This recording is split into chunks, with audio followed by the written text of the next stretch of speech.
Well, after the 7 deadly sins, I bring you this week's chapter of The Promised Neverland, number 50 of its name.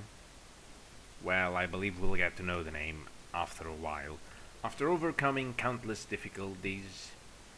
Okay, day 5, we did it.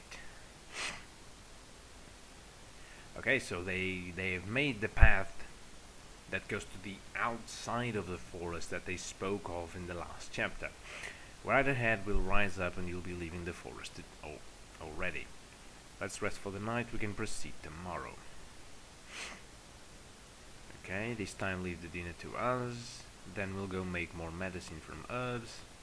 Okay, so the kids are now almost all in an equal state of basic knowledge. So that's good to see, although overachieving for kids of this age. But once again, as I said in the last video, we have to remember that this is a work of fiction, and as such, it needs to be treated as such. So, okay, if this decides to load, I think I may have a reason for why this is not loading. Here we go. I had to basically, I don't have internet connection. No, don't do this to me, internet. Don't do this to me. Don't do this to me. There we go. Sorry about that, internet connection issues. Okay, so we see them all doing different kinds of things. Ones are working on the fire for the cooking. Others are taking care of the medicines. These kids really do learn fast. This is nothing. Ray and Emma are way faster. Norman was amazing too. One glance and bam, he was already a pro. Oh Jesus. Premium goods, huh? So these are the brains nurtured at the very best plantation. Don't you go getting any ideas, Musica. Or are you... No, you are Sung Yo, and she's music. Nomads who refuse to eat human meat. They seem so human-like. Okay, it was great, thanks. Alright, tomorrow we should be reaching B0632. If we keep a good pace, that is. Then we're gonna keep a good pace. I don't wanna leave you guys. Yes, me neither. Okay, I was just rethinking our plans. I was thinking about those stories of old that Sung Yo told us.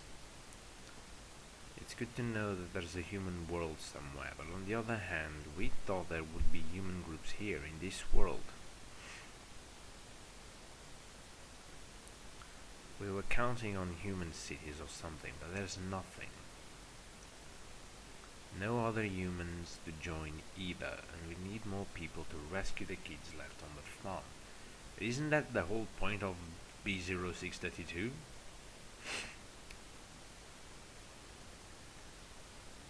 That's why we have to think it all over again. Are there more humans like us? Okay. Did you hear anything in your travels? There are many plantations. Okay, it's very possible that Minerva has hidden instructions for the others too. I see, so maybe some other kids managed to get away. Never heard of it. And even if there were any, it would be a small count indeed, 1 or 2 at best. Okay, plantations may have nothing in common with one another but the name. In particular, premium grade plantations like your Grace Field are exceptional. The large majority are for factory farming. Oh god. Factory farming, what's that? The mass production of cheap meat. Ooh. Where the livestock is kept in poor conditions, barely even living, just fattening for slaughter.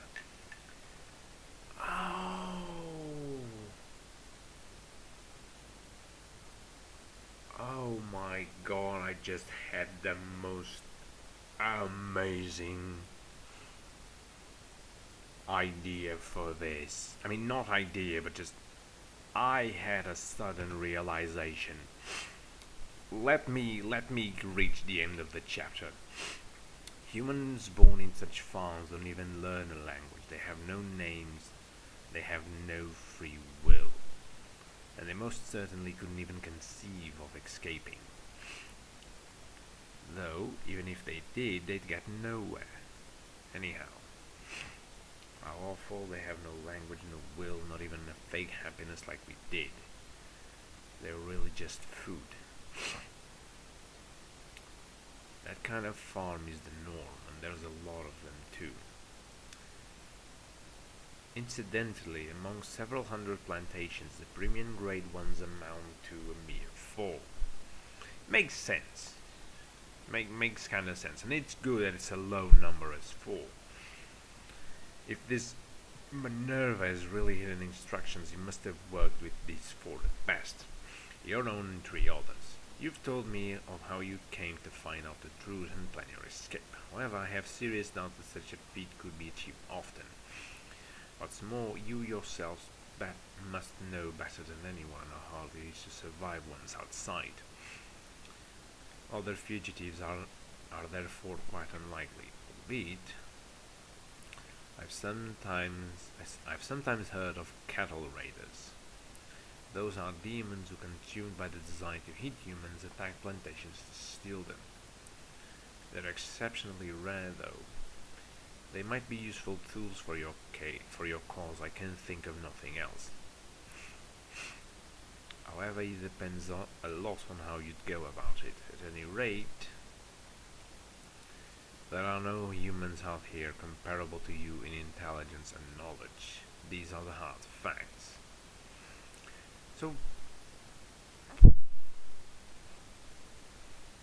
So if that's the case,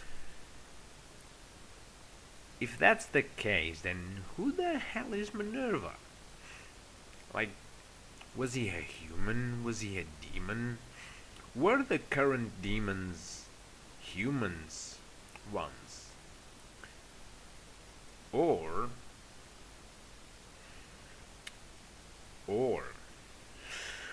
oh my god, the theorizing gears they are grinding. Okay, are you okay after all that? The thing about factory farming was quite a shock really, but we'll find a way to secure a gate, to secure a safe place and get more comrades. We'll come up with something. Even if it seems impossible, we can do it. Our audacity knows no limits. I can't afford to sulk around. I have to forge ahead. For the sake of my little brothers and sisters, they're counting on me. Wanna see them, wanna see our family.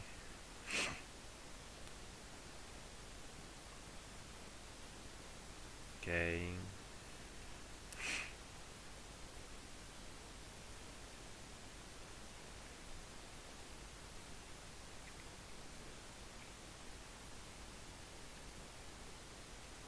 Okay, so she's sharing a moment with Musica. And then it comes back to Norman. Of course we know that's easier said than done. We don't even have a plan yet, but to live in peace with these kids, with my family, I'll do whatever it takes. For the sake of my family, I'll do the impossible. I'll overcome all obstacles. It's not that this audacity has always been in her, but rather she had no choice but to embrace it. I can't think of you as a demon at all. I had no idea that the demons could be so different from each other. Well, in that sense, humans are different from each other. Like, there are some bad humans and there are good humans. So, true enough, in these 1,000 years we have decayed into disarray. Oh, so they have a proper language. You know, this is the very first time that I got to see humans.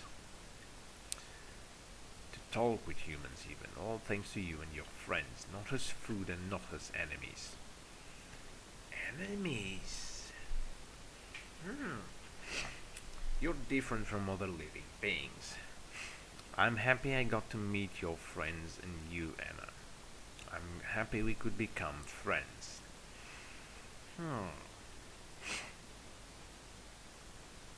I'm so grateful that we could meet you and Sangyo to meet new friends. Thank you for these 6 days. I beseech thee, have mercy on these children, who so different from us still show us friendship. I beg thee your light. Okay, so no, Ray has discovered something, and Musica is hiding something. Like, not that they are necessarily bad. I still don't believe that, but there's something. Oh God, I beg thee. Okay, demons and humans together, but what's there is indeed hope. Oh, very good construction.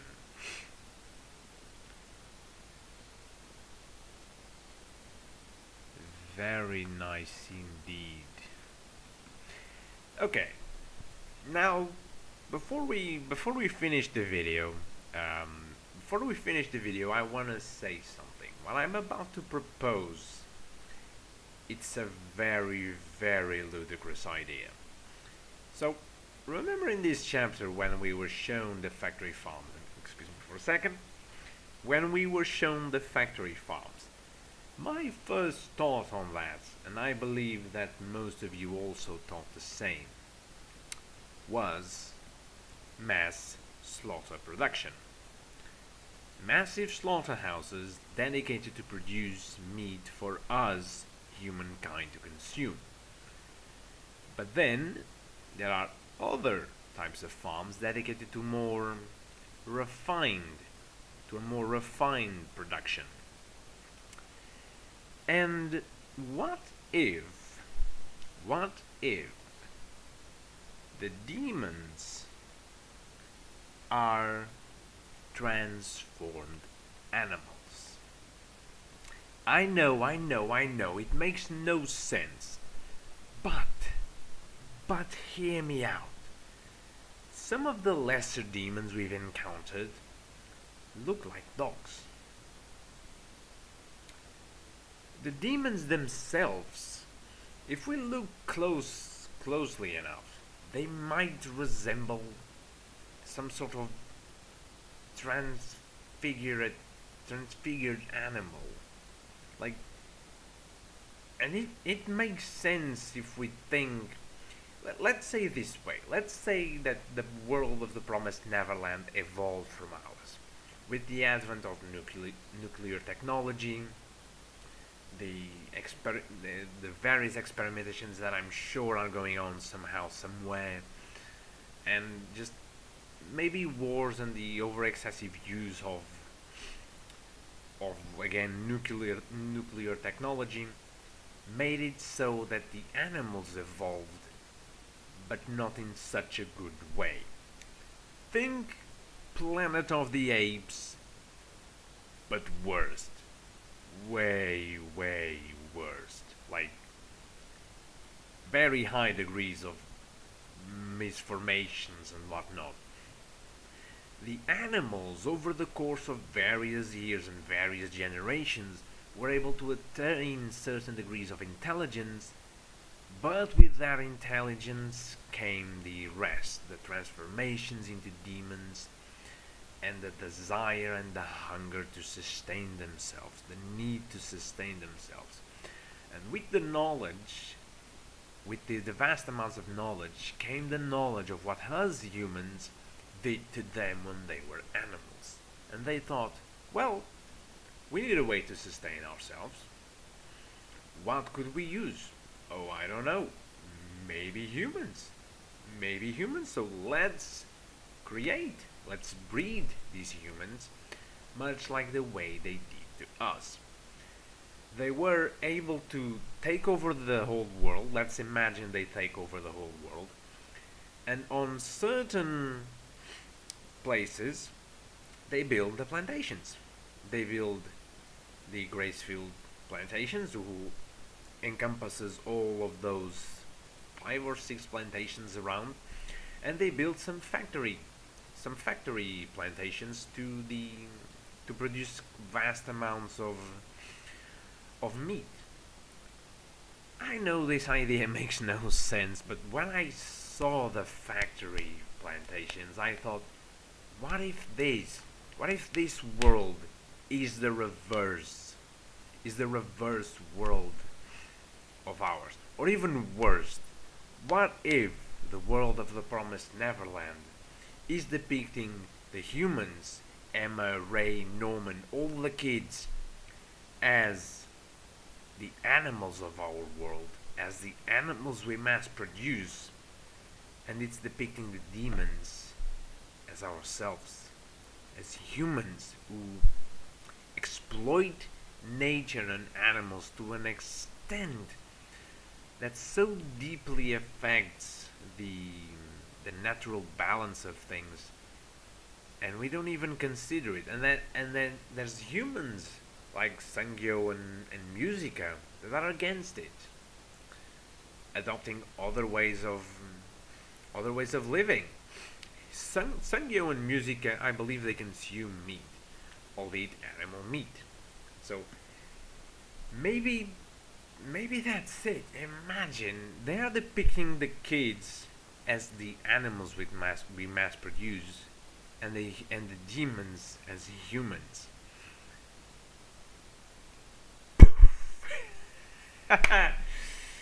I gotta write this down. I gotta make a solo video on this. I gotta work on this theory a lot better, because there's flaws in it. Of course there's flaws in it, but I'll work a little bit better on it, and I'll come back to you with it another time. But for now, this is it for the promised Neverland this day and the 7 deadly sins. We will be back as usual this Thursday, or, well, speaking of which, if it's not Thursday, I'll bring a video out telling that, because as you guys know, the One Piece and Boku no Hero scheduling releases have been altered, I believe, a little bit in the last few days. One Piece in the last few weeks, sorry. Last week One Piece released on Friday, as well as Boku no Hero. So the thing is, this Friday I'll not be coming home, so I'll be going away and I won't be able to record. So I either bring One Piece and Boku no Hero Academy in next week together with the next week's chapters, so we'll have a double chapter videos next week, or I bring them this Thursday if they so release. But if they don't, Thursday I'll have a video on this channel, just warning. Maybe I'll do a theory, who knows, maybe I'll do a prediction video on the chapter. I won't read the chapter. I don't know if I'll read the spoilers or not. I'm gonna be honest with you, sometimes I read the One Piece spoilers. So yeah, that is a little known fact about me. Sometimes I read the One Piece spoilers. I don't read all of them, because obviously that would spoil the entire chapter. But I read little nitpicks here and there, so to spice up my theory gears, just a little oil for the theory gears, so that they can start winding up. Nothing major, so don't worry on that. But this is it for today. I hope to see you on the next Thursday, or if not, well, we'll see each other next week then. I say my goodbyes to you, my friends, and bye bye.